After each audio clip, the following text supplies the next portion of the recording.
DGen Nation, what is up? What is happening? It's the DGen Nation pod coming to you live. Kev Steele, Ryan Williams, we back at it again. You can find Kevin on Twitter at FantasyRad13. You can find myself on Twitter at RyanAlexander_W. Kevin, we are halfway through the slate after this week, or not through the slate, halfway through the season after this week. It's crazy. It's flying by. We only got 10 more weeks left in the regular season to spike. What's good? I know, and I feel like I've come really close so far. Last week, not so much. Last week was not good for me whatsoever. Even though I was on some of the plays, I had some Jacoby Brissett exposure and T.Y. Hilton and some other plays like that, but just was not able to put it all together after coming off a couple hot weeks in a row. So you got to there's some ups and downs every year in DFS, but. I'm really looking forward to this week 8. There's a lot of good. I think there's a lot of enticing matchups here, and we don't have to worry about the. I think the best part is we don't have to worry about this Chiefs team heading into week 8 because they play Sunday night, so they are not on the main slate. So even though it is wild that Pat Mahomes, the last time we recorded this show, I think was like literally right after the injury happened, and right. It looked like everything was come crashing down and. Patrick Mahomes was at practice today practicing. So that dude is like superhuman because I couldn't believe that. Yeah. I could not believe that report. Yeah. I like just from a football standpoint, don't you think it would be stupid for the Chiefs to even think about letting him play, even if they think he's good enough and he could actually go out there and do it? Like, it just seems insane to risk re-injury over one game. Yeah, that's one of those where you have to tell Patrick, we love you, but shut the hell up, sit down. Like you're gonna be rested until we absolutely need you. I mean, you could just look at the division and just see that. I mean, they should be okay. You're gonna look at these games with Matt Moore on them. You got Green Bay coming up here this week, but if you can manage some of these games, like look at these backups and what they're doing, the Kyle Allens of the world. Ryan Tannehill comes in last week. If he can just manage Matt Moore, if he can just manage some of these games the next couple of weeks, get him healthy, Patrick, that is. Then you're feeling in a good spot instead of you risking him and really seeing the landscape unfold there in the AFC. And like, it's pretty much the Patriots and then the field. So, if you can just stay afloat and just keep yourself in the playoff hunt, I think you like your chances with the healthy Pat Mahomes to come back against, a New England team, most likely. That really hasn't been tested offensively. So there's no need for him to rush back at all. It is amazing, and I think it is a great sign to see how healthy he is so quickly, I guess, or healthy, quote unquote. But that's just amazing. So congrats to you. We're here in Chicago. We got our quarterback woes. So congrats to finding the diamond in the rough there, as nobody else wanted him. And yeah, I mean, we're gonna talk about quarterback on the slate, Kev. Obviously, quarterback was huge last week. I thought it was the key to the slate. I had said, and if you played Aaron Rodgers, like that was your key to kind of unlock it there, as he went bananas for 6 touchdowns, 1 rushing, and really kind of opened it up. So, and that's where we're going to start with this pod. But before we get into it, we got to talk about the Slack chat. Slack chat is free, guys. The podcast is free. There seems to be some discrepancy or some back and forth as to if we're behind a paywall or what's going on. I know that with the podcast, we haven't been putting it out at our normal Friday times. It's been coming out on Saturday mornings. And still getting some traction, which is nice, but by no means is it behind a paywall. Everything that we do here for the TFA and the DGen Nation is free. So come on in, hop in our DMs. We'll get you in the Slack chat. You can hop into the live YouTube thanks to StreamYard. We got it on Periscope, YouTube. We put it out as well on iTunes, Stitcher, just as we were doing the past couple of years with our normal podcast. So don't be alarmed, guys. It's all coming to you, and we'll work on getting it to you sooner, I guess. But it's all free.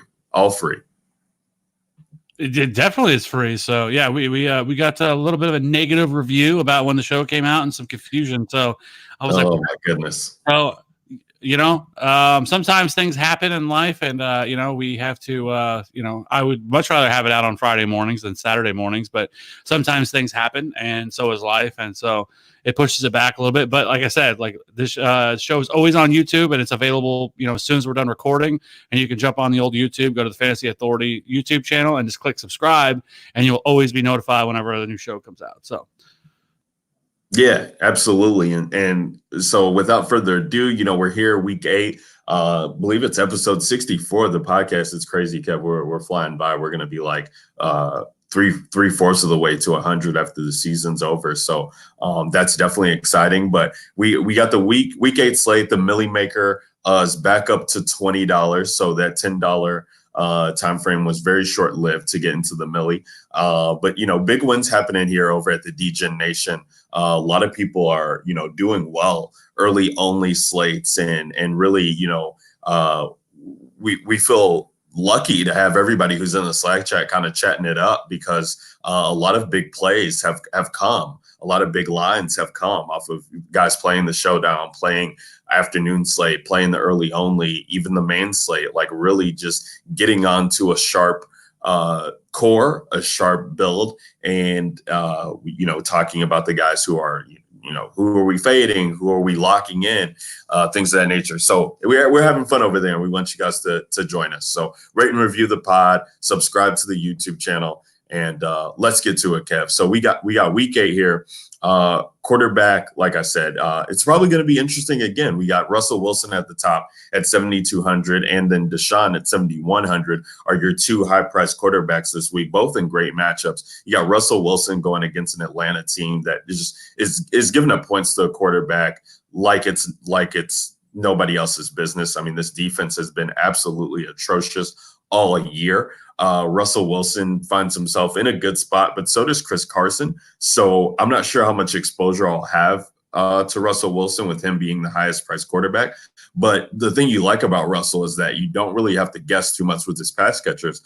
He's pretty much throwing it to Lockett and Metcalf, and even Carson's getting some look there. I think David Moore, he's seeing some snaps, but really it's a tight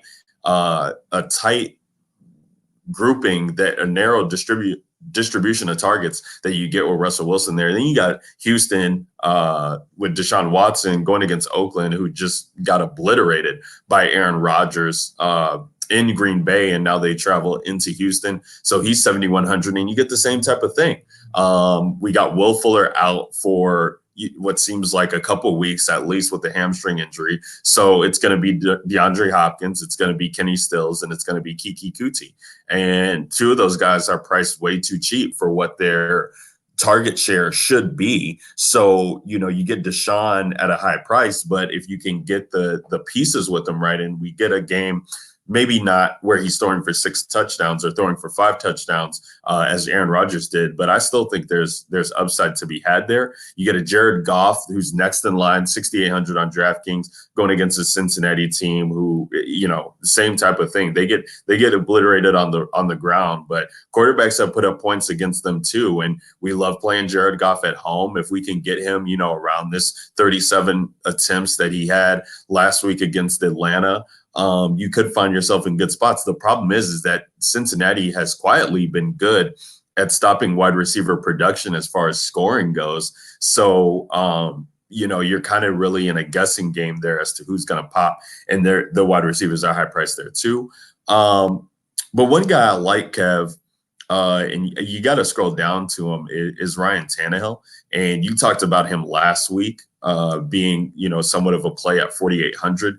I wasn't really sure how I felt about that, but he goes out and puts up 23 DK points against the Chargers defense, who had been giving up some points, but nowhere near the game that I was expecting Ryan Tannehill to have. And he goes for 300-yard bonus for you over on DK, score multiple scores, and now he gets a Tampa Bay defense that has been favorable against the pass all day. I mean, you really can just the only way you can beat this team is by throwing, because they're so good against the run. It's unbelievable. They're up there with San Fran against the run. So we can't really target Derrick Henry in this game. And you get Ryan Tannehill with guys like Corey Davis, even Adam Humphries, maybe AJ Brown. And these guys are also cheap that you kind of feel good about, getting him with one or two pieces in a core and then building out the rest of your team to have some expensive options there.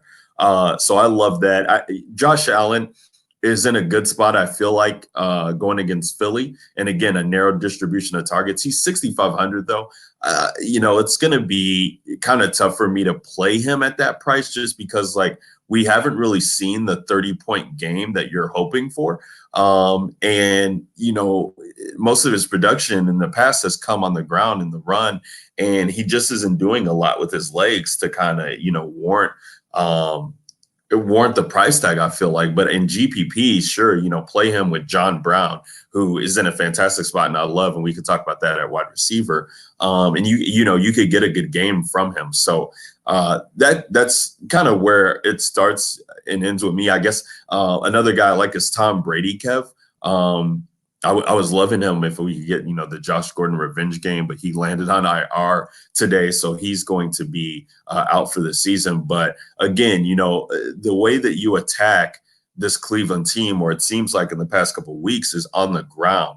But Sony Michel, even in a great matchup on the Monday night game, he did get the 3 scores, but really wasn't getting that much production on the ground. Now, Rex Burkhead was out. If we do get Rex Burkhead in, that could change some things. But when you're talking about, Tom Brady here, I think it's the same thing with Aaron Rodgers there. You really don't know who the pass catcher is going to be or who he's going to end up throwing to. I mean, I guess it's Julian Edelman and then anybody else after that. But this is a game where I could see him just trying to score any which way. And get ahead on this Cleveland team, and they can come from scoring. So I like Tom Brady as well too. Kev, who are you liking this week early on as we look into the slate at the first look? It's really hard not to love the top 2 options, and Russell Wilson and Deshaun Watson. Some of that, if you're going to play Russell Wilson, I feel almost as if that you really want to see Matt Ryan play, because I feel like that if he doesn't, that you feel like that the Seahawks do not have to throw the ball, because that's what you're looking for. You're looking for the pace and everything just to be up, and for the Falcons to push the Seahawks into having to throw. We've seen the Seattle secondary really struggle. That's why they went out and acquired Quandre Diggs from Seattle, or from the Lions this week. And so for me, I would love to play Russell Wilson, even at 7,200. He's been a monster all year. Yeah, he has quietly, just kind of, I shouldn't say quietly, but he has went out and just, balled every single week. And, his worst week maybe have been last week against Baltimore, and what was more of a, really they got their ass beat by the Ravens. But, prior to that, you saw 28.9, 29.9. 14 and 44, 28. So, I mean, Russell Wilson has been great so far this year. And this is like the nuts matchup, getting to face Atlanta. This is the defense we want to target every single week. And a lot of it, too, is because the Falcons have been able to at least somewhat keep themselves in games and really push teams kind of in back and forth affairs where, for me, that's going to be the key. If Matt Ryan does end up playing this game, then I think I'd have a little bit more exposure to Russell Wilson. If he doesn't, then I'll probably end up avoiding that situation. But I mean, the next one, Deshaun Watson, who is $100 cheaper, is also in a fantastic spot against Oakland, which is kind of odd. The Raiders actually just made a trade with Houston and sent their Garyon Conley to Houston. So immediately we get a revenge game, but not that that's on the offensive side of the ball. But I still think that with Houston, Deshaun Watson, great matchup. So if you're wanting to pay off for these top 2, I have no problem with paying for either one of them. Jared Goff, I would like to play him, but we saw last week when, they just, laid it to the Falcons, I don't think Cincinnati's going to really push them all that much, especially with Jalen Ramsey now within that defense. I don't think Jared Goff's gonna have to throw the ball that much. And so if he doesn't, I feel like that, paying up for him just doesn't make sense at 6,800. So it's kind of like, where are you going? Like, I think one you could definitely go with is Matt Stafford. I mean, Stafford does not get the love as some of these other quarterbacks do, but I mean, he put up 32 last week against the Vikings. You know, a lot of these other weeks, you know, he put up 11 week 6, which isn't great, but then 24, 12, 17, 31. Like, I mean, he definitely has 30 points in his range of outcomes. And against the Giants, whose defense is a mess as well, you know, paying down there at 6,100. Like, I really like that spot for them, that 6,100. So I'll definitely have some exposure there. You know, one that I want to play, but I don't know how much I'm going to have exposure to this is Baker Mayfield at 5K. Oh boy, this is tough because boy, the Patriots defense has been elite, right?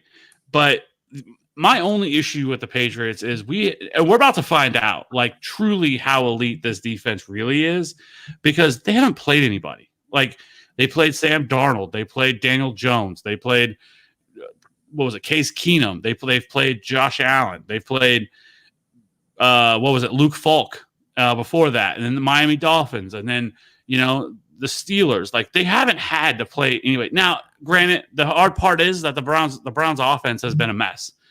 They're nobody right now. They're nobody. But I guess my point is I feel like maybe coming off a bye, they've had time to really game plan for New England. They have the weapons to certainly challenge them. And, like, at 5K, I think this could be an interesting play. So a play that nobody's going to play. Nobody's going to want to play Baker, and I totally get it. It's not one that I would want to have like a ton of exposure to, but maybe, you know, 5-10%, depending on, you know, your pool of quarterbacks. If you're wanting to play 3 or 4, you know, maybe as just a couple one-offs or something like that with Baker, and stacking them up like a Jarvis Landry or something like that, because I feel like that you're going to see Stephon Gilmore lock down Odell Beckham. Not that Odell Beckham can't get the best of Stephon Gilmore, but I wouldn't want to go heavy on that. But I think like a Jarvis Landry and maybe a Rashad Higgins or something like that stack with him, with Baker, would be an interesting move and kind of separate yourself from the field there, because nobody's going to play him. But at 5K, it's hard not to want to play him. I mean, that's one of the lowest prices on the entire slate. So, you know, maybe like a Derek Carr would be a better option, who's thrown at least 2 touchdown passes in 3 of his last 4 games. Has kind of gotten really close to getting there, but it is also 5K, you know, in Houston, which, you know, Houston's defense doesn't scare me all that much. Their secondary is still pretty bad, even with adding Garyon Conley. It's like it's not really that big of a vast improvement. So, like, I could totally see, you know, wanting to play him at 5K versus playing Baker Mayfield, but right. I don't know. Like, I just, again, it's a very risky play, but I think they have the weapons to be able to do it. And if they can kind of come back and regroup here, I think 5K Baker Mayfield is at least intriguing.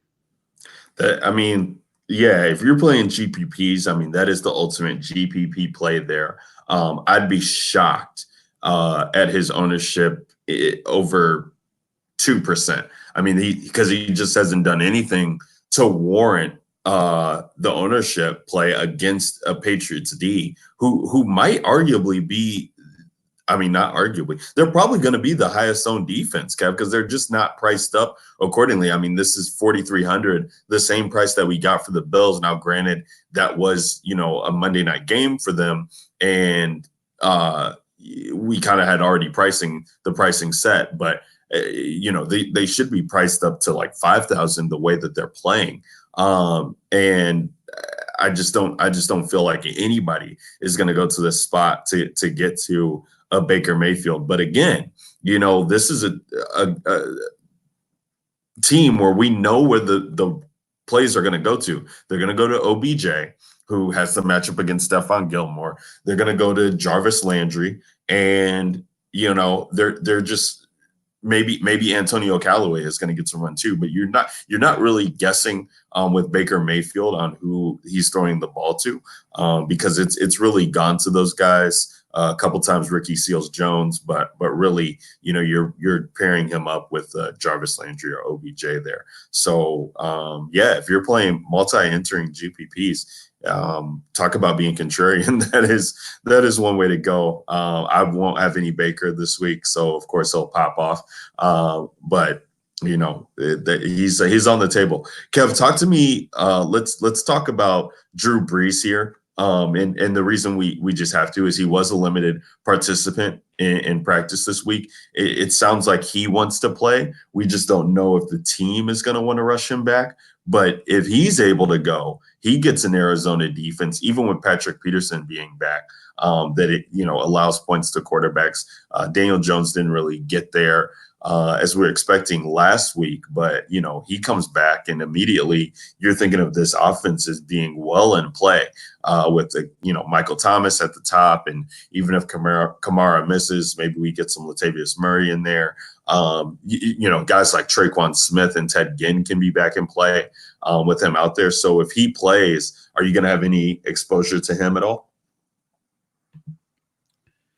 That one is interesting. I mean, I know today he said he plans on playing. This is another situation like we talked about, like with the Chiefs before we started this, was do you bring him back? Because after this week they go on bye.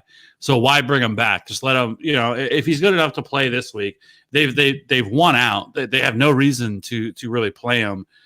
Right. Maybe one thing if they had like split and they really need this game, this is like a must-win game for them, I could understand, but it's right. Not. It's not a divisional game. Like I would just sit him, come back after the bye, boom, he's 100% ready to roll. He can take first-team reps all next week and just kind of get him ready. But if he ends up playing, like this is another matchup, especially with Arizona, like inside the dome, the Coors Field, as we like to call it, of the NFL. And this might be the first one all year because we really haven't had one this year with New Orleans where cause typically whenever it's in New Orleans, like we're all salivating to really game stack that game, but we haven't had that matchup so far this year. Mainly because he's been out, and it's been Teddy Bridgewater back there. So if he ends up playing, I think it kind of opens up another game that like you're pretty excited to play. And then with Kyler Murray, and we know Arizona's kind of been on a roll. They've won 3 games in a row. Though New Orleans is a tough place to play, and New Orleans has really become more of a pass funnel because they have not allowed a 100-yard rusher in 29 straight games. Like they've been solid against the run. Wow. We already know that David Johnson is going to be out, or more than likely, especially after they brought in Alfred Morris. Like that dude gets so many opportunities in this league. Like nothing in years. I feel like he hasn't done anything since like Robert RG3 played for the Redskins. Like I know he had a couple years after that, but like that's how long it feels like it's been. And since he's been relevant with this, that's always how long it has been. Yeah, I mean, and he's always the guy. I mean, and there's other veteran running backs that are available. It's just amazing that he's always like he must be amazing at practice. Like he just comes in and just looks amazing, and then games happen and he sucks. But anyways, they brought him in, and then they also brought in Zach Zenner, and so like it's not looking good basically for David Johnson. Like it sounds like David Johnson could be out for a little while. There's some people speculating that maybe there's a trade coming and they're going to trade David Johnson, which I guess wouldn't be a terrible move considering that they are a rebuilding team and he's an older running back. He's 27, I think, coming up on 28, still getting paid heavy money. So I don't know. Maybe he goes to the Bucks, but regardless of that, my point is that, Chase Edmonds, now we know he's going to be the starter.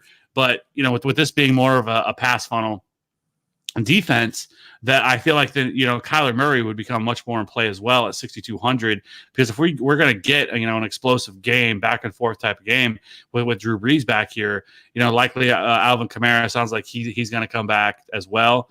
So, I mean, I think this game really squares up as one of the more intriguing matchups of the slate. Yeah, definitely. We'll definitely have to monitor that game because that can change the whole outlook of the slate there. Before we move on to running back, Kev, let's look in this mid tier here. Is there anybody that sticks out to you between the Ryan Tannehills of the worlds and let's just say Matt Stafford, where we're looking in this 5K range, Jimmy Garoppolo, he's got George Kittle, he's got Emmanuel Sanders now, he's 5,700. Carolina run D hasn't been too great. Jameis was able to, pass, but that's because we know how happy the Tampa Bay just loves to throw the ball. So they were able to get some points against them in London. But it is, Jimmy G, a guy you could see targeting or maybe, trying to go to Carson Wentz, even though it's a Buffalo defense that we kind of avoid. I feel like they're going to have to throw in order to stay afloat in this game. Is there anything in here that you like at all? I want to like somebody like Jameis Winston, but I just don't think you can. We're seeing, at the Vegas lines, it opened up at a 47. It's already dropped to 45.5. It's definitely moving down. Like, I just don't think it's going to be that type of game to want to target somebody like Jameis Winston. So for me, like, if I was going to target anybody, Carson Wentz is in a terrible matchup. I think maybe Daniel Jones could be interesting, especially coming off a pretty poor performance last week. This is one of the highest totals on the slate, where you have it opened up as a 48.5, and it's now up to 49.5 in some places. So that's actually one of the highest totals on the slate, out but behind only Oakland and Houston, which has also had a really big jump. It opened at 48 and jumped up to 51.5. So, I think that this game is somewhat interesting. And I think of all the games that people are going to want to play, I don't think this one's going to be as high up on people's lists versus others. So I think a Daniel Jones, especially coming off that pretty bad match, or pretty bad performance he had, especially even the last couple of weeks, kind of regaining himself. This game is on the road in Detroit, inside the dome, so that's always a positive. So yeah, I think Daniel Jones, if you wanted to go there at 58, I think it is reasonable. And then, like you mentioned, Ryan Tannehill, great spot at 5,100, but man, it's tough. But I will say it's going to be in terms of a stack, like you're not going to be able to get much cheaper of a stack than stacking him, whether it's with Corey Davis or AJ Brown. Sam Darnold bounce back week. I don't know about this week, but I definitely know that past this week it is wheels up for Sam Darnold. I'm still 100% on the Sam Darnold buy train. In season-long leagues, nobody wants Sam Darnold, especially after that. They did my man dirty and, posted his seeing goats out there. Like, man, like even the post-game reactions, like because of course that's what everybody was talking about. Like interviewing the players, like they told them that, and all the players were like shocked that he said it. But, that was dirty. That was just pure dirty to do him like that. Like, he was out there. This man was running for his life, throwing interceptions. They're completely lost, and then they do him like that. Like, that's, I don't know. Hey, man, don't be saying that. It's fair game. Fair game, public domain. Yeah, I get it. But, I don't know. It comes out your mouth, you're going to get put on blast. That's how we do you, Kev. That's how we do you here. Oh, man. Let's wrap it up there at quarterback. Talk about the running back position, Kev. But, finally we get a slate where it's running back galore. I mean, this is the first time in a while, I feel like maybe since week one, that we've had McCaffrey, Barkley, Fournette, Gurley, Bell, Chubb, all of these high tier guys on the same playing field, on the same slate, so to speak. And so it's going to be fun one to try and build, because usually, people have tried to lock in Christian McCaffrey. I'm one of them. Try to lock in Christian McCaffrey to your lineup. So he gets one of the toughest matchups for a running back going on the road in San Fran, and he's 9,200. You got Saquon Barkley in a favorable matchup here against Detroit, and I feel like Jamal Williams and Aaron Jones were both in line for big days, but Detroit, Aaron Rodgers was just able to carve them up and really didn't need them that much. But here's a team in the Giants who they could be out with Sterling Shepard again. I'm not sure if he's even practicing right now or if he's limited or what, but he's banged up. And then, we're seeing Saquon Barkley's, it was nice to see him come back and get 20 touches in that game, having missed a couple of weeks there. The yards you're not looking at, but the fact that he was able to find the end zone there, 17 points. I think this is a really great week for Saquon here, if he's playing. limited participant, but it sounds like he's going to be good to go. Leonard Fournette going against the Jets, very favorable matchup for him. And it's just so frustrating, Kev. I mean, the touchdowns just have not been there. And I had a lot of Fournette last week in cash and tournaments going against Cincinnati. It was another great spot for him, and he was able to hit it. I mean, the way that he's, they're using him touching the ball, it's hard to want to fade this guy. He's 7,800 here. I think he's in another great spot. We saw Sony Michel, who had been struggling all year long to find the red zone, and he was able to do it for 3 times. So this could be a really great spot for Fournette to kind of just, set the tone of the slate here, going against a Jets team that you can really expose on the run. We talked about the Kamara injury. We're going to want to monitor that. Then we got Todd Gurley here. And I know he's going to be talked about a lot all week. I know he has already. He's only 7,400. We love running backs against this Cincinnati team that is basically just, been dominated like crazy against the run. And they allow a ton of points to running backs through the air, Kev. Todd Gurley, he has, 15 targets that you can look at in the past couple of games. He's 6 in red zone touches, I believe. So this should be a great spot for him. The problem with Gurley is like, are we going to get the snap count? Are we going to get the share of him that we would want from a running back in this position? And, even then we saw, like last week, Fournette, he put up 131 yards, but he only got 1 score. So, we might not be getting the great spot, or it's a great spot for Gurley, but we might not be getting out of it what we want in this matchup. And I'm looking at a guy like Chris Carson, who's right below him, and just not getting talked about, I feel like, enough early on this week. And maybe it's because of the Baltimore game. I'm not sure, but this guy is getting over 20 touches consistently week in and week out. They haven't lied to us. Like, Seattle wants to run. We know that. Rashard Penny seems to be an afterthought at this point. And Chris Carson in this spot against Atlanta should absolutely tear it up. We saw Todd Gurley get a passing touchdown against them last week. I think Chris Carson can do the same there. And if he's getting, 20 to 24 touches against this Atlanta team, especially if Matt Ryan is out, like, it's good night.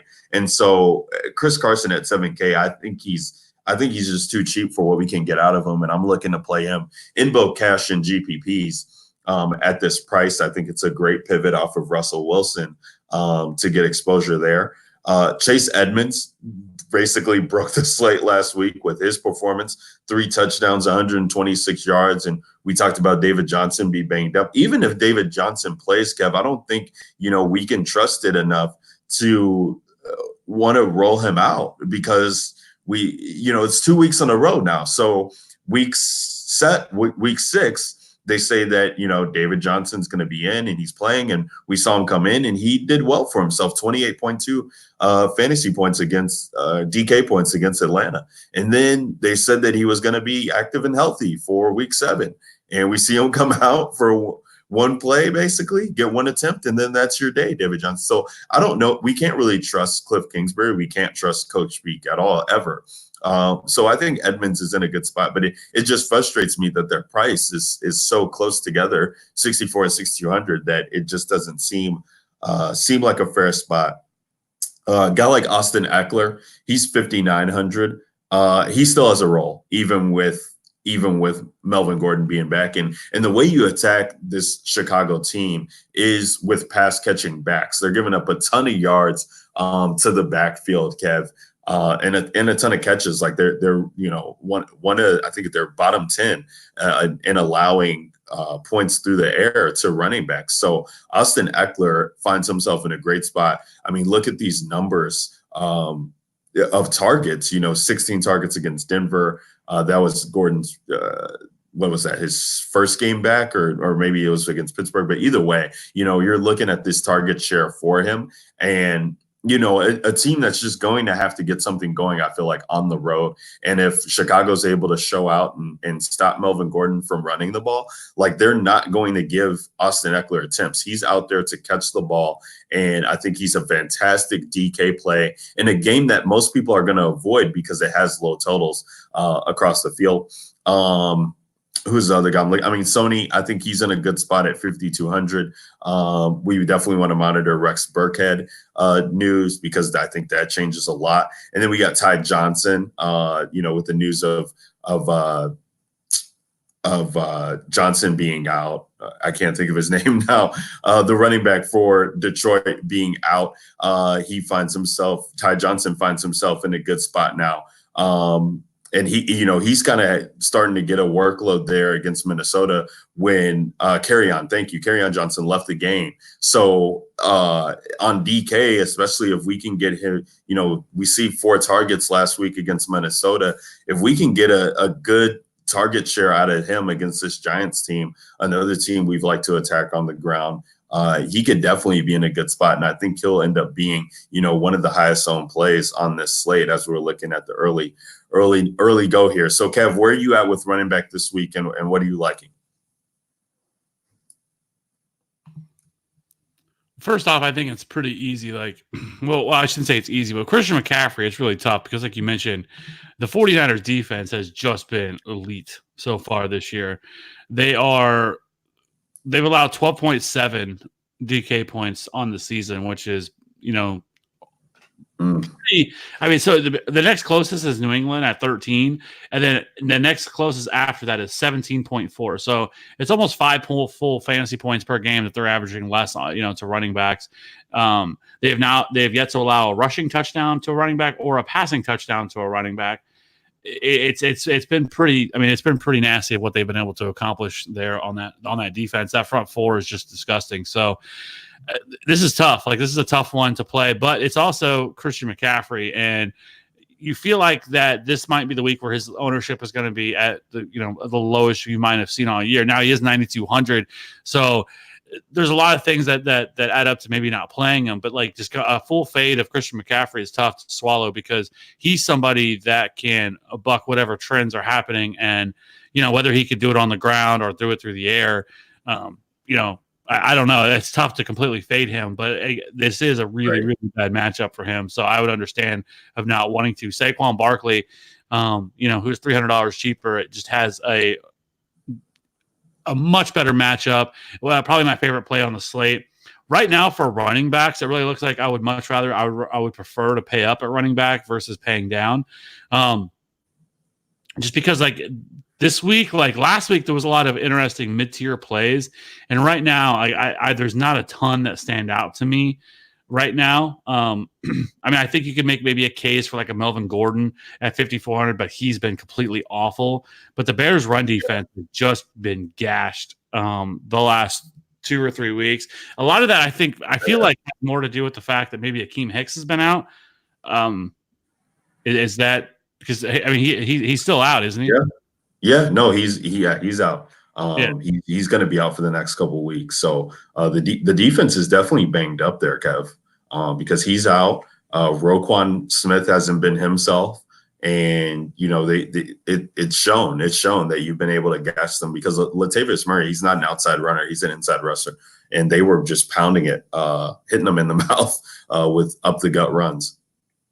Yeah, so I think that has a lot to do with it. So until he comes back, there's a spot for the Chargers or mainly Melvin Gordon to kind of get going. This definitely could be the spot, though. I mean, like I said, Melvin Gordon has been terrible himself since he's come back. But, at 5,400, that's at least intriguing there for him. And he is involved, he gets somewhat involved as a pass catcher as well.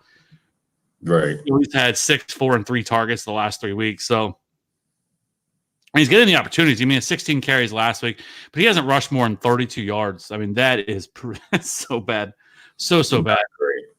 But again, we'll see what happens. But if you wanted to go there, I wouldn't blame you. But my main point is really, outside of probably Ty Johnson, who I have a feeling is going to be heavily, heavily owned at 4,900, because right now they really have nobody else that can run outside of McKissick. But McKissick profiles much more as a pass catching back than he does anything else. So I don't really know what else they're going to do. They have yet to sign anybody that I'm aware of. So at 4,900, who could end up seeing 60% of the opportunities in this backfield, it's hard to surpass that, especially against the Giants defense that we just saw get absolutely steamrolled by Chase Edmonds at home. Right. It's hard not to love Ty Johnson at 4,900, but I don't know. It feels like a trap to me with him. There's not a lot of people don't know about him, but he is a very athletic player.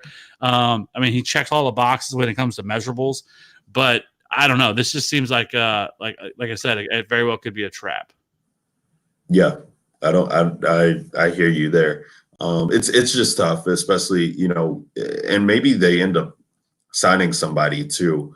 With all these guys getting worked out. I mean, they did cut CJ Anderson early on in the year, but like Jay Ajayi was getting worked out with some teams.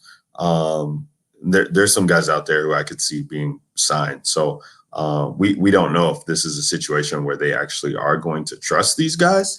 If Kerryon's going to miss some extended time, but in cash games, with the ownership there being on Ty Johnson, if you wanted to go there, like I can't blame you for trying to avoid that fade there with the ownership levels probably projecting to be high. But in GPPs, like absolutely try and pivot to some of these other guys. I mean, even like a Carlos Hyde, like I'd be willing to pivot off of.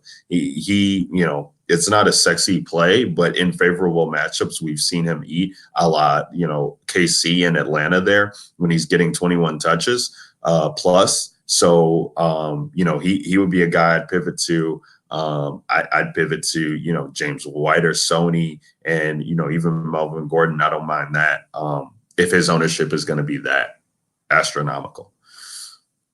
I just feel like we could end up seeing something in the 40% range with him. Due to matchup opportunity and everything else and price. So that is a pretty tough one to get on board with. So, past that, I think my favorite plays, like I mentioned, I love Saquon. I think he's certainly in play.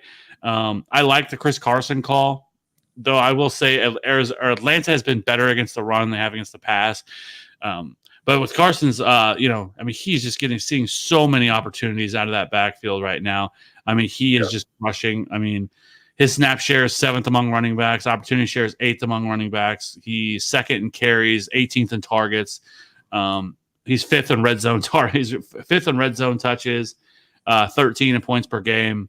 So, I mean, it's really hard to not love Chris Carson, especially in this nuts matchup against the Falcons. However, like I said, there is something to be said that this Falcons defense has been better against the run than they typically have in years past. I think they've allowed the 14th fewest DK points to the position. So, that is something to keep in mind. But again, a lot of it comes down to me for Matt is Matt Ryan. So, because if Matt Ryan doesn't play, then I think Chris Carson, it's almost a full lock. Like, how do you not play Chris Carson in that matchup at 7,000? So I don't think that's too high for him. So I do like that. Another one, I don't know if you talked about, I really like Marlon Mack at 61 going against Denver. They're at home. They're home favorites. That's kind of everything we kind of look for in a running back. So, and he's somebody else that gets the vast majority of touches out of the backfield. We know that that's what they want to do, and this is a game that I would not expect the Broncos to be able to do a whole lot. Joe Flacco is just the stone cold worst. They traded Emmanuel Sanders this week, and so it's basically Cortland Sutton and Deshaun Hamilton there. So there's just not a lot to like with that entire offense right now. So Marlon Mack at 6,100 with the positive game script that he should have is in a fantastic spot. So if you're wanting to pay down a little bit further down, Marlon Mack I think is somewhere that I would definitely want to go. The only other spot that I think you'd have to monitor a little bit would be Josh Jacobs. Today they said he's actually questionable this week, and he suffered a shoulder injury. So DeAndre Washington is $3,100, and he would be their primary backup and get all the touches.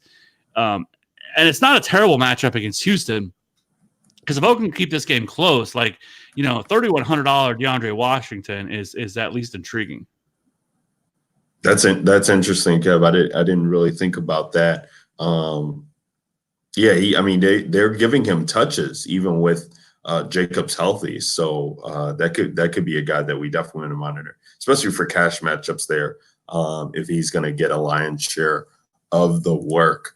Yeah, I'm glad you mentioned Marlon Mack, because that was a guy I wanted to touch on there, because I just feel like with Chris Harris most likely shadowing T.Y. Hilton out there, this could be a game where they, take a step back for Jacoby and kind of just let him hand it off to Marlon Mack 20 or so times and kind of get that established and make it for easy plays for the offense. Go ahead.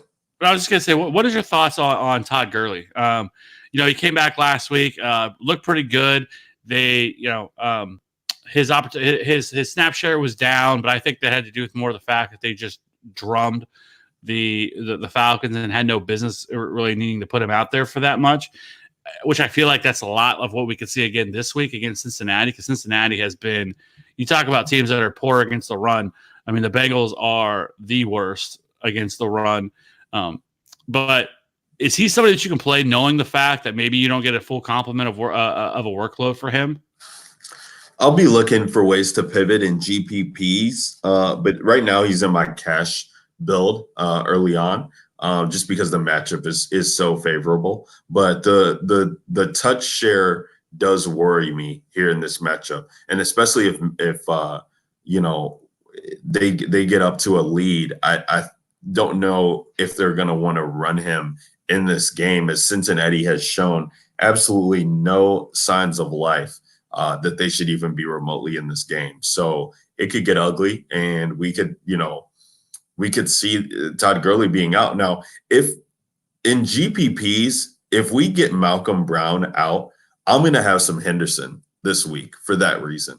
GPPs only, because I feel like at 4,000, Gurley gets pulled, and he could get attempts in this matchup. I mean, 6 attempts against San Fran, 11 last week against Atlanta, and they're so bad that like Henderson could actually find his way into a great spot at only 4K. So, give me a Chris Carson there as a pivot to a Todd Gurley, and then I could play Henderson, in the flex or as my RB2 if Malcolm Brown is out, and feel really confident about, getting legitimate work there with them, with the Rams playing from ahead. I feel like in the second half, a majority of that. So I've been looking at Henderson a lot and kind of keeping him on my quote unquote watch list to monitor, because I could see that paying off. No, I that is the one is actually pretty interesting, and we sort of saw it a couple weeks ago. Like, he certainly is. You certainly see why the Rams liked him so much, because he has some serious explosion. So that's not a bad call at all at 4K. Not something I would want to go heavy on, but I definitely, even more so, if they get up early and they just completely pull Todd Gurley, like, there's no reason to put him through this. You don't need, this should be a game that they easily win, but so is, I guess, the NFL. We see this a lot, where we think that this game is just should be a bloodbath, and it turns out to not be. But yeah, I don't hate that, especially, like I said, when there's not many low price options this week that really stand out tremendously to me. Barring basically, I mean, you have basically Ty Johnson in the 4K range, like you mentioned, Carlos Hyde. If you wanted to do that, you could go there. Can we talk about, though, Joe Mixon at 4,600? Oh my God! Again, I'm not. I'm not. Him. Listen. This isn't you should play Joe Mixon take. It's a.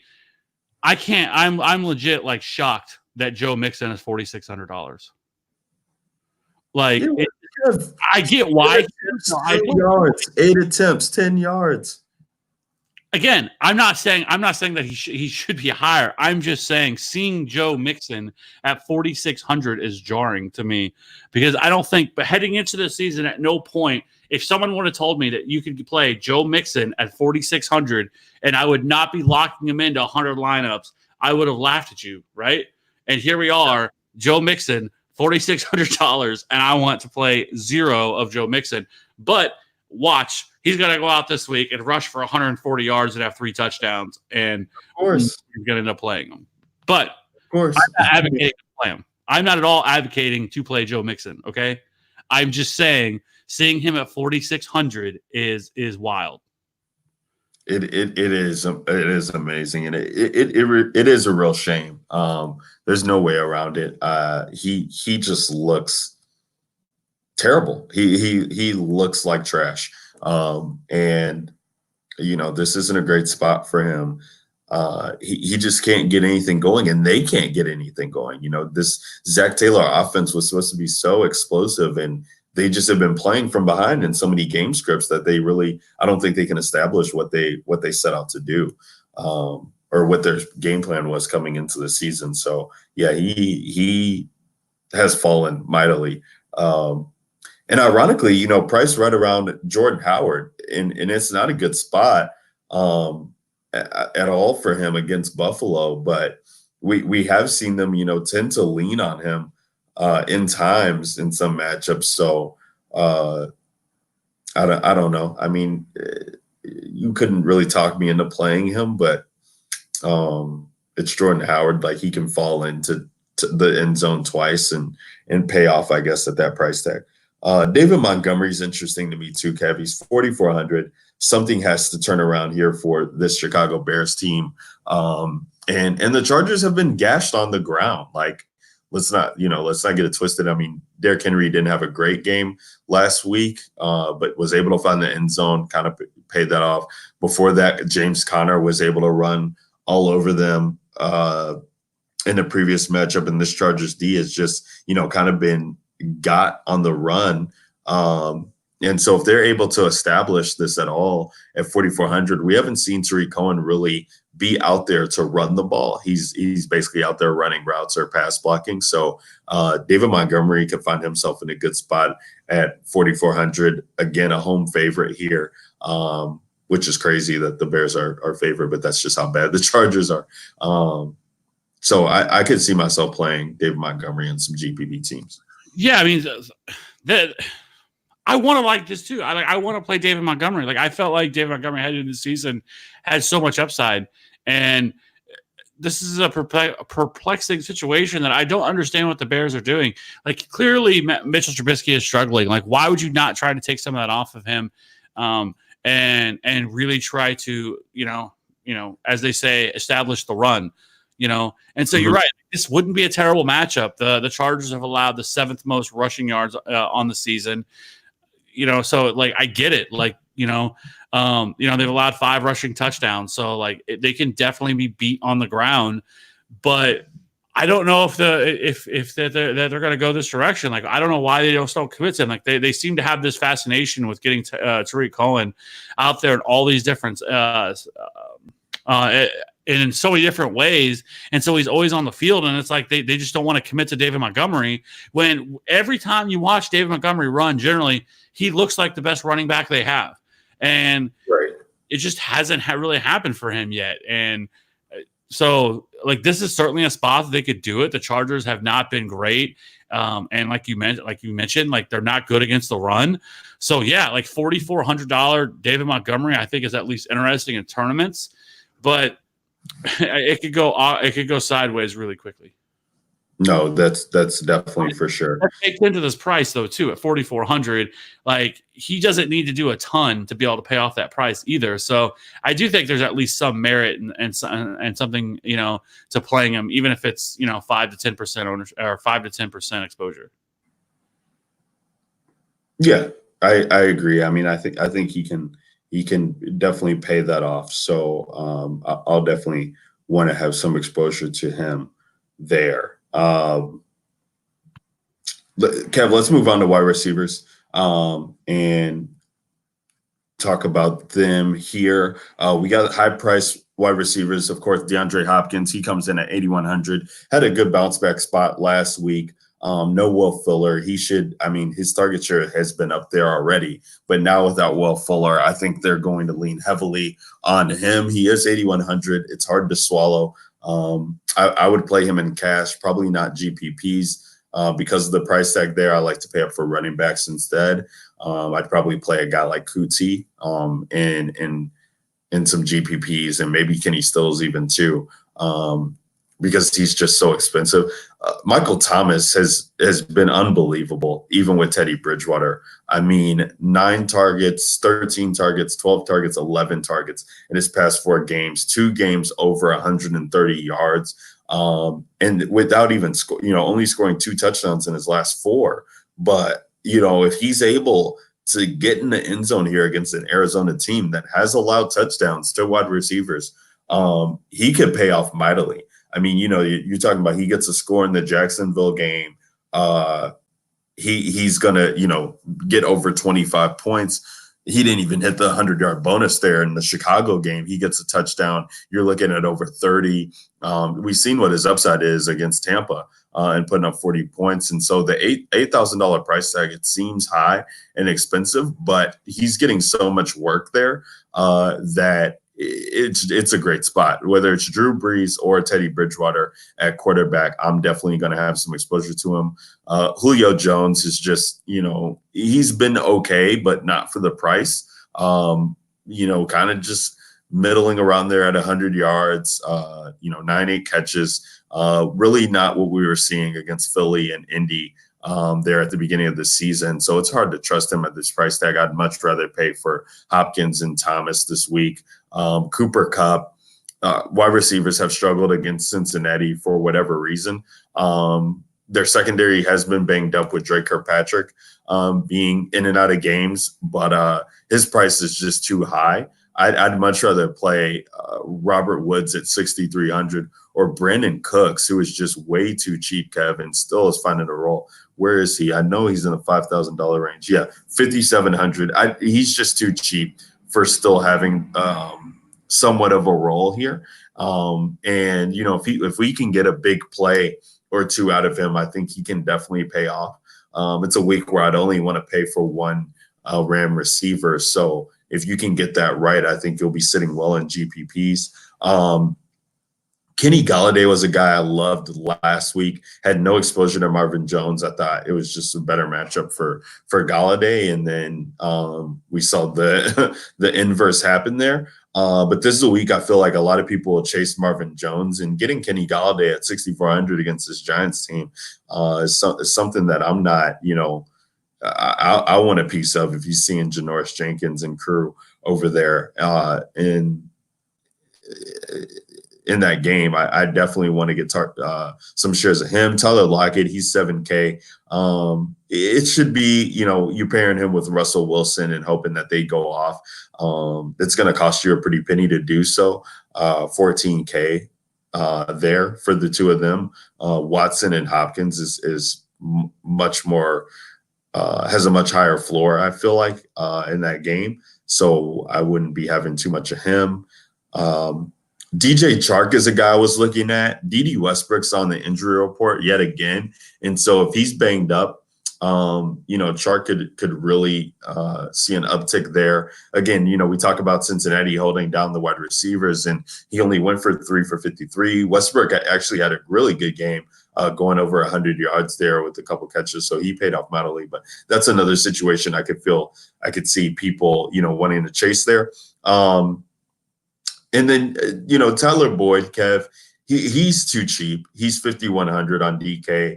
That's just too cheap. I mean, targets of 14 last week, 7, 14 against Arizona, 6 against Pittsburgh, and, really only 1 big game to show for it there against Arizona. But, at 50, that was when he was 6,500. At 5,100, he doesn't have to do a lot to pay off. And again, this is another situation where Alex Erickson had a big game last week. I think people could see that situation against Jacksonville and want to chase those points, but he definitely is the leader in targets there in Cincinnati, and he could definitely pay off this week. I don't mind him in cash lineups and in GPPs just because of that price tag and the situation there is going to be overlooked. Talked about the Tennessee pass catchers. If you can get them right, they're all at 4,500 and below. So you got AJ Brown's 4,100, Davis is 4,400, and Humphreys is 3,900. Like that, those prices are way too cheap there against this matchup in Tampa Bay or against Tampa Bay there. So they could be in some good spots. Kev, what say you for wide receiver this week?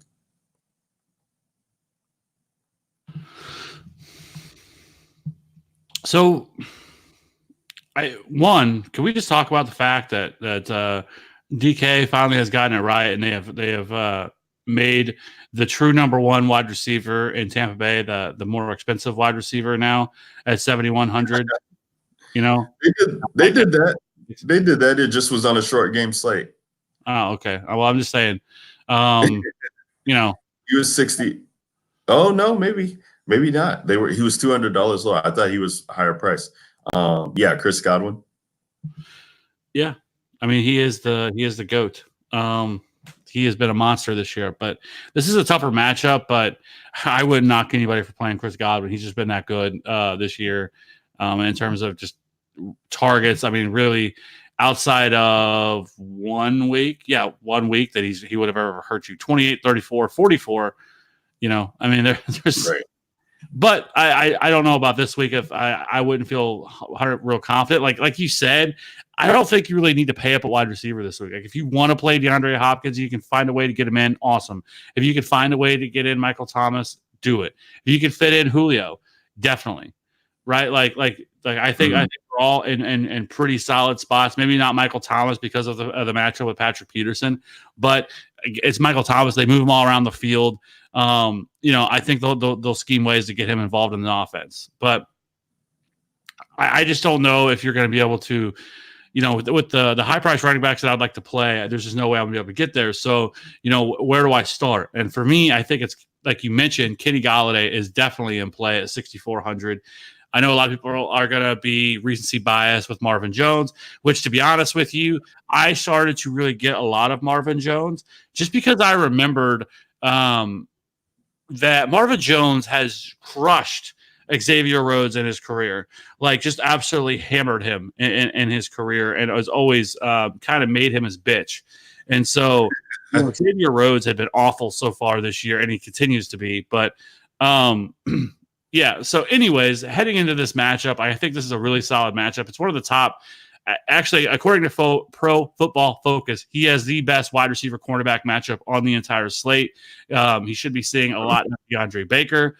So, I think that this is a way that you can, if this is where you're wanting to go, you're going to pay up a running back starting at Chris Godwin.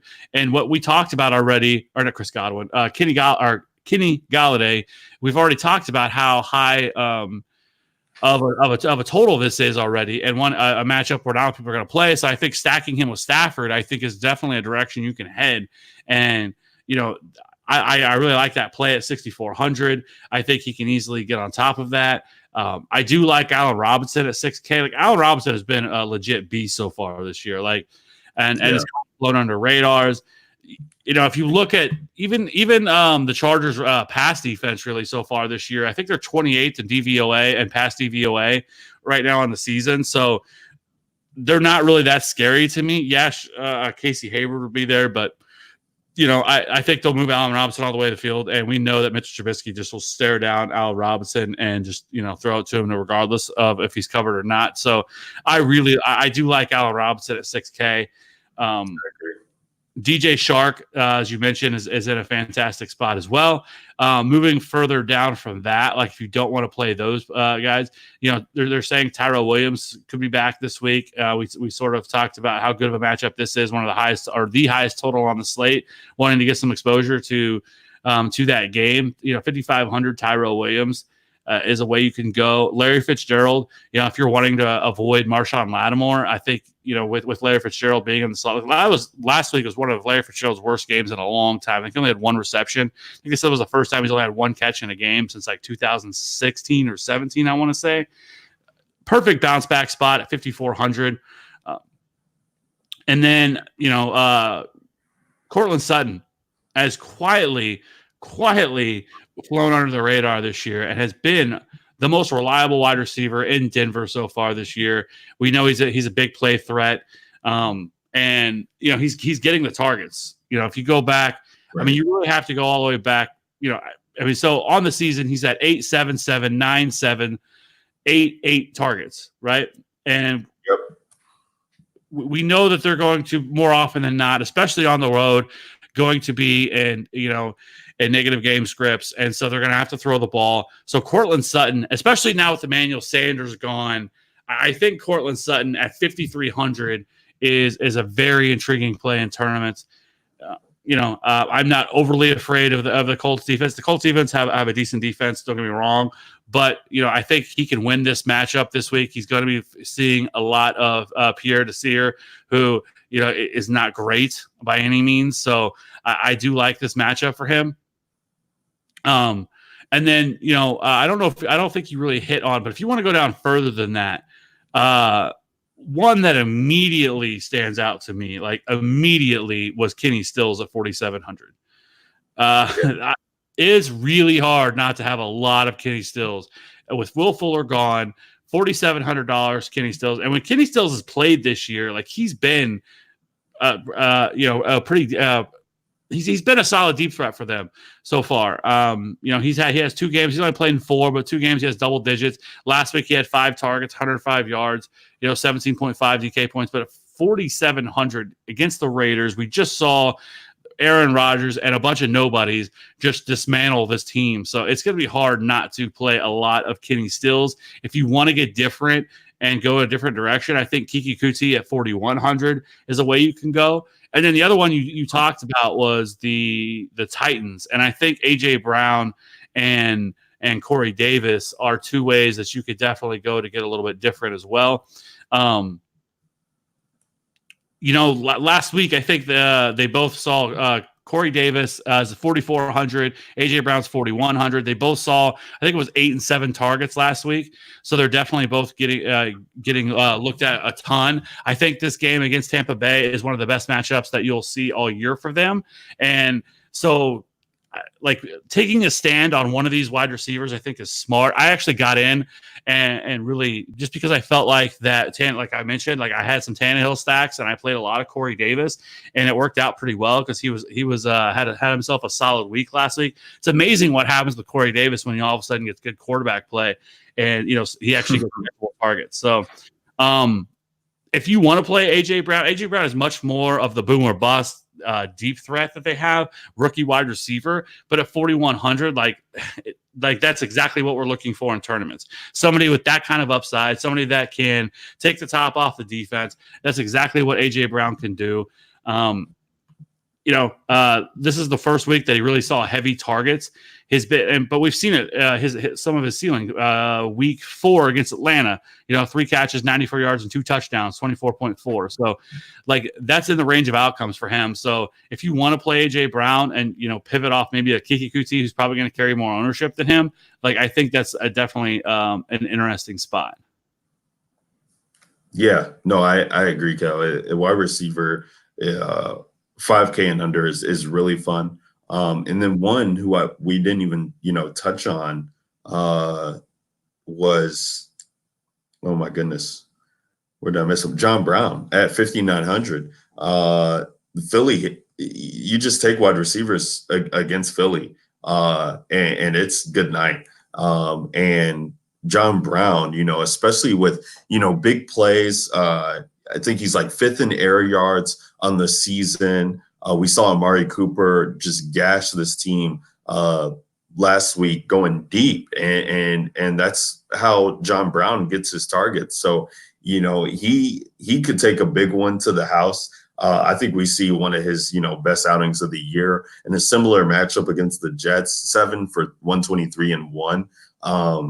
Really paid off there. So I love John Brown this week. He's in my cash team as of right now, and I'll definitely play him in tournaments just because his price is so appealing that you can't really overlook that.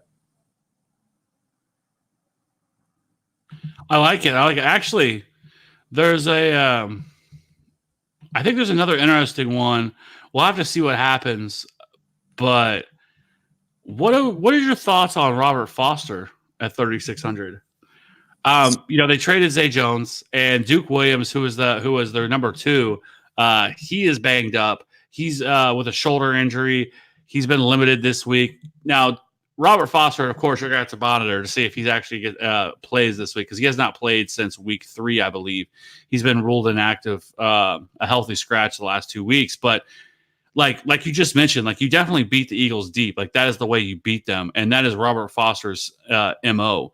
And nobody's going to play him. He's 3,600. Again, I would have to see if Duke Williams is out because if Duke Williams gets ruled out, I'm going to have some Robert Foster. Like, because I definitely think that he's the logical next man up, and I think he could even be active this week, even if Duke Williams plays without Zay Jones and everything else. Like, we saw it last year with Robert Foster, his ability to take it deep and everything else. So, right. I don't know. Like, I'm not gonna have a ton, but again, this is a perfect GPP play. This is what you're looking for. Somebody that can take that can house call a 60, 70-yard touchdown. At 3,600, they pay off that price. So. Again, wouldn't have a ton of it, but like I think it's an interesting play and one that's going to carry absolutely zero ownership. Yeah, especially with him being inactive, we'll definitely want to monitor that. He's been inactive the past couple of weeks, but if he gets ruled in and ruled out there, wide receivers against Philly. I mean, come on, Stephon Diggs, Amari Cooper last week. It's just been paying off dividends. But if he does miss, then you're looking at guys like Adam Humphries, AJ Brown, Kiki Kuti, I think instead, and maybe even Philip Dorsett. Philip Dorsett, he's 4,200. This dude has a role, and he's been banged up, but Tom Brady's relied on him. It is you have seen the snaps go down now that Ben Watson is back and healthy. But, Philip Dorsett, I think, could pay off, especially, I talked about playing Tom Brady. He would be a guy that I'd like to pair with Brady because I think he can really hit it. And you're not worrying about, even with Mohamed Sanu coming in, we'll have to wait and see what his role is. But you're not worried about Josh Gordon there coming in. So I could see myself playing Philip Dorsett or playing Jacoby Myers, both of them. Two great spots for them, and they're cheap. Is that you got anything else, Kev, on wide receiver before we move to tight end? No, I mean the only other one that I think that I would at least be intrigued by would be Christian Kirk if he gets back this week. If he finally returns, he's been out the last couple of weeks, but if he gets back this week at 4,700 again in this game against New Orleans, I think would be another way you could go. But again, not heavy ownership, and I probably pivot off of because Kenny Stills is going to be probably pretty chalky. So, a solid pivot off that I think would be like a Christian Kirk. So, but yeah, no, I like that. I like that call. Let's move it on to tight end before we get to defense and wrap it up. And tight end here, interesting once again with the guys who are at the top. And this has really been, you don't really overthink it here with a tight end. You're just taking guys who are in good matchups. Now, I will say, Evan Ingram, my goodness, what a fall from grace. He gets Arizona last week. Rhett Ellison ends up catching the touchdown. He only has one catch for 1.6 DK points, his worst output in a while. And now he's getting a Detroit team who is not great at defending tight end either. And he's only 5,300. Like, if Evan Ingram's out there, Kev, I'm going to be having a lot of him. It looks like he's been banged up a little bit and could have an MCL sprain, but if he's healthy, I like him a lot this week at that price tag. Austin Hooper has, he's in play every week. Really kind of saved people there with a late touchdown that he got actually from Schaub. Didn't get it from Matt Ryan. Got it in the late quarter there after Matt Ryan had exited. But, even with Matt Schaub being out there, I think that you could see him lean very heavily on Hooper. And so I like him either way, depending on the quarterback. George Kittle's high price there at 6,500. You couldn't talk me out of playing him, but I just don't think we need to pay for him in that price. In this matchup against Carolina, Darren Waller, he just popped off. If you want to tuck yourself into a game stack there, if you're playing Derek Carr, like you alluded to, Kev, then you got to have Waller because he's been just great all around. Hunter Henry, though, he's still not priced up well enough to what he's seeing. Past 2 weeks, he's got 17 total targets, 14 total catches. Missed the 100-yard bonus on DK last week, but was still able to get up 15 points. I mean, he's somebody, I don't know how you're just not playing him in cash because of the role that he has here. And Chicago, they'll give up some passes in the middle of the field there, and they'll probably have Fuller on Keenan Allen. So I could see myself going heavy on Henry this week as well too. Outside of that, Kev, there's really not a lot that intrigues me. I'm looking here. I thought there was somebody. Noah Fant, I could be talked into, Kev. It doesn't seem all that sexy, but 3 targets and 5 targets in the past 2 weeks, and there's no Emmanuel Sanders now. So I'm wondering if they, roll Noah Fant out a little bit more and try and get him some looks. He has gotten looks, and actually has the case of the drops, so to speak, in the past couple of weeks. But he's 2,900. I could see myself playing him in GPP lines. Where are you at this week, Kev, as far as tight end goes?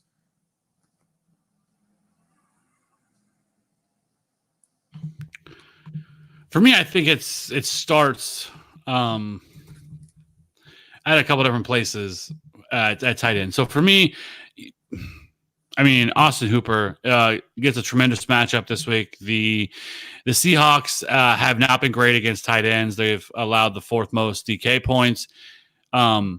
They just haven't been very good against that position. And we look at, Austin Hooper, who has just dominated this year at 5,500.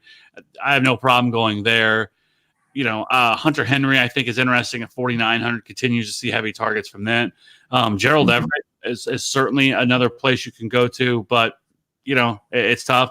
He was solid last week. He was targeted 10 times against Atlanta, 4 catches, 50 yards, and a touchdown, which as a tight end, you have no problems with that at 4,300.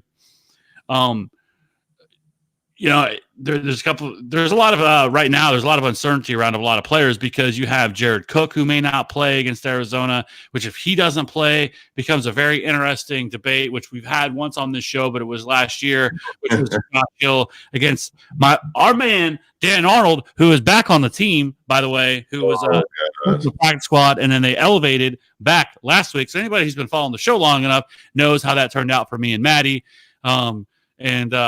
But again, so we'll have to see what happens with Jared Cook. You have Delaney Walker, who may not play, which would make Jonnu Smith at 2,800 very, very hard to avoid in this matchup.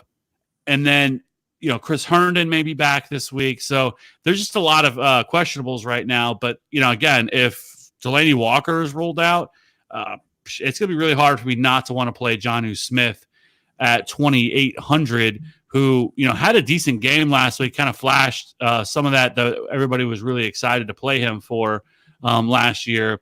Wasn't some big game, but 3 catches, 64 yards, 9.4 DK points. So against the Chargers. So in this matchup, I just think that this would be a fantastic spot for him. So at 2,800, I would have a ton of that, and I would definitely have no problem paying down there.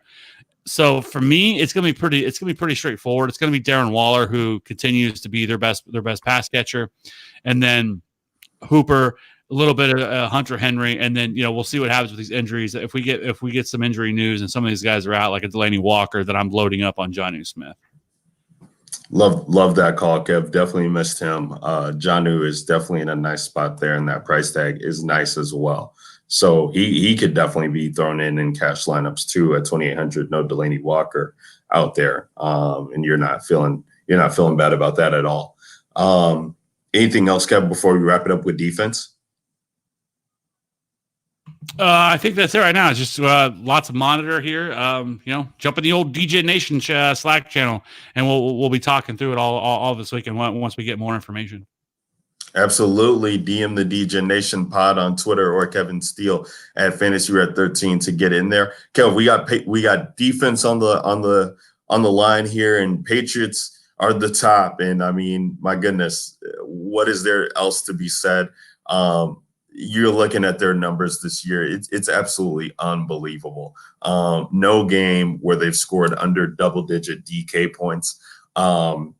two back-to-back games. They have 52 fantasy points or DK points in their past two games. It's absolutely unreal. And like I said, they're 4,300, but it's just not cheap enough. Now, ownership will play a factor.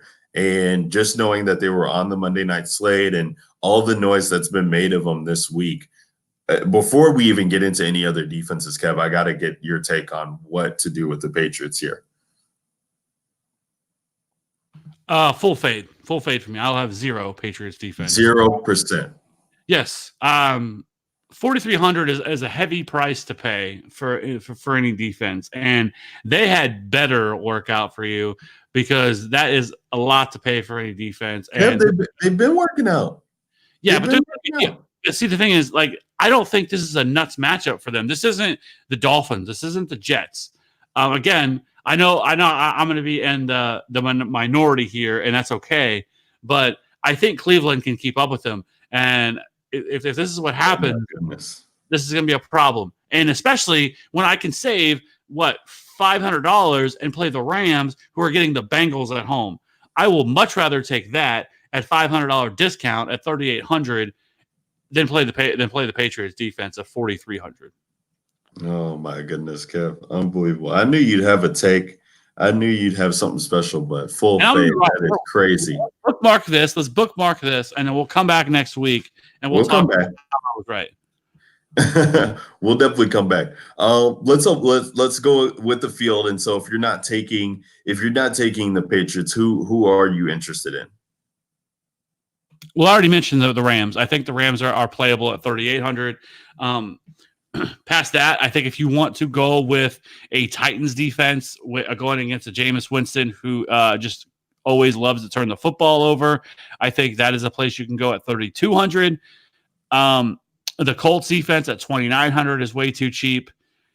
And, the other options, I'm not overly excited about, but if you wanted to play like the Bucs at 2,500, Ryan Tannehill is still Ryan Tannehill. So, and we've seen the Bucs be able to stop the run, which is, the strength of the Titans or something that they want to try to do. And then, we've seen, them be able to get after the quarterback. So, $2,500 Buccaneer defense is a way to get a little bit different. And then, I don't know, I feel like if Teddy Bridgewater were to play, the Cardinals defense at 1,900 isn't terrible.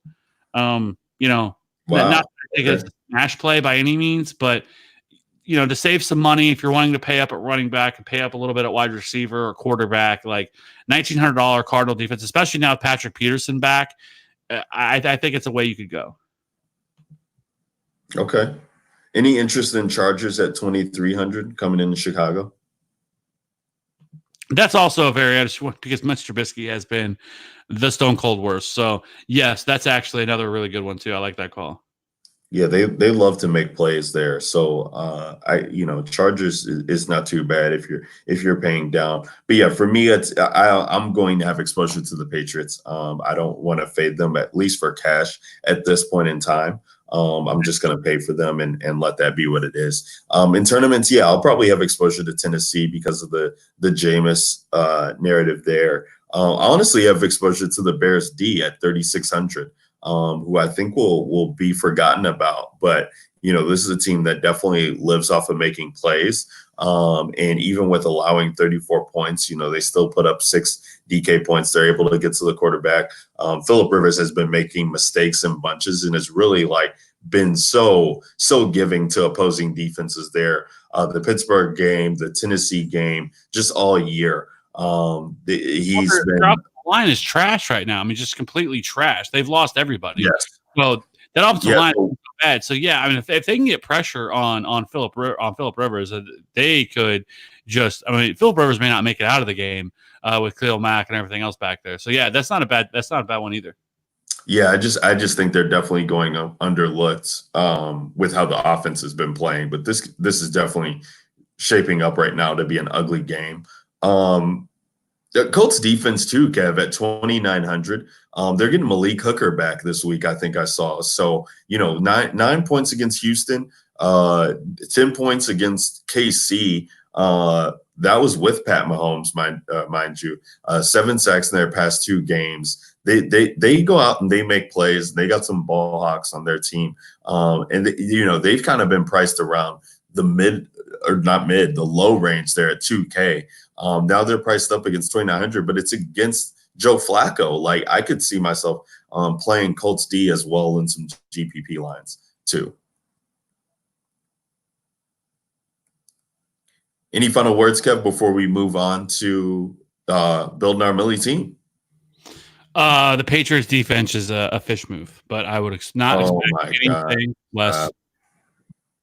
Yeah, we'll definitely bookmark that, and we'll be going back next week. We got a guest on next week too. Just a little preview for you folks who are listening. We got a guest next week on, and I'm sure he'll have exposure to Patriots too. So we'll see what pays off. Kev, you go ahead and play Dan Arnold, and I'll play Pates D and be happy with it.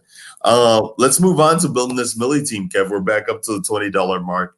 We really have to recover our past 2 weeks. Have not hit in the cash line for the Millie Maker. So we got to rebound this week. And we're going to do that now. So without any further ado, let's get on to building the Week 8 Millie Maker lineup for the D-Gen Nation.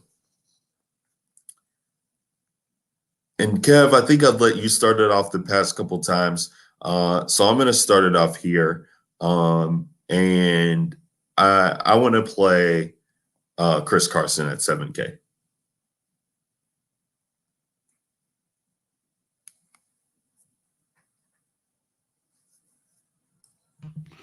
All right. Let me see. Then I'm going to play. Let's lock in Marlon Mack.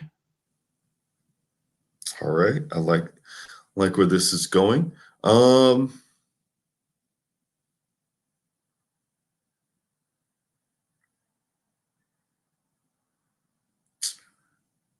It's hard not to like Kenny Stills this week. Let's play him at 4,700.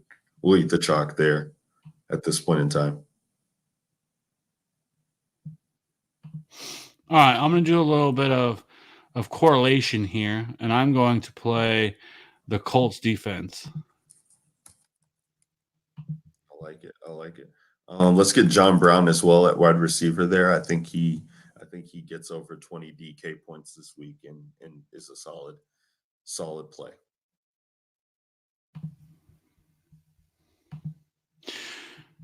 All right. Let's see who are.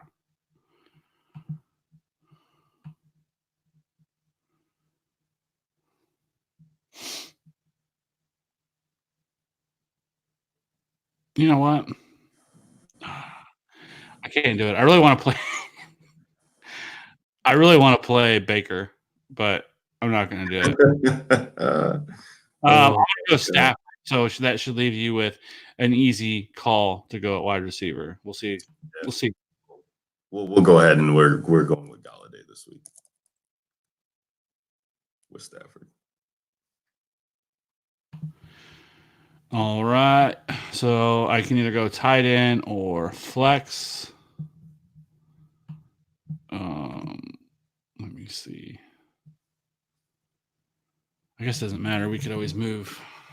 Okay. Yeah. I was going to say we could always move like Stills or something down. But let's go ahead, and I'm going to play Jarvis Landry. Okay. Jarvis Landry at 48. You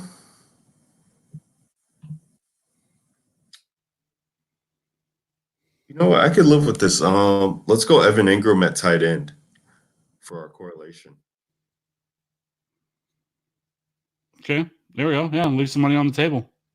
Leave some money on the table just in case we need to make any pivots there on what we're seeing. Evan Ingram, he's banged up, so he could be he might not end up playing, so we could move around some things, maybe get to George Kittle or just play Darren Waller, Austin Hooper there at tight end as well too, especially if Matt Ryan's in. We might like Hooper a lot. But for right now, we got Matthew Stafford, Chris Carson, Marlon Mack, Kenny Stills, John Brown, Kenny Galladay, Evan Ingram, Jarvis Landry, and Colts D to round out our Millie Maker team for Week 8. We got 800 left on the table. I don't mind leaving money on the table, Kev. Very contrarian move to do. So we'll go ahead and we'll update that entry, submit that in, And that is going to put the kibosh on the Week 8 DJ Nation pod. So we're definitely liking that. And Kevin, you got any last words for anybody on the slate?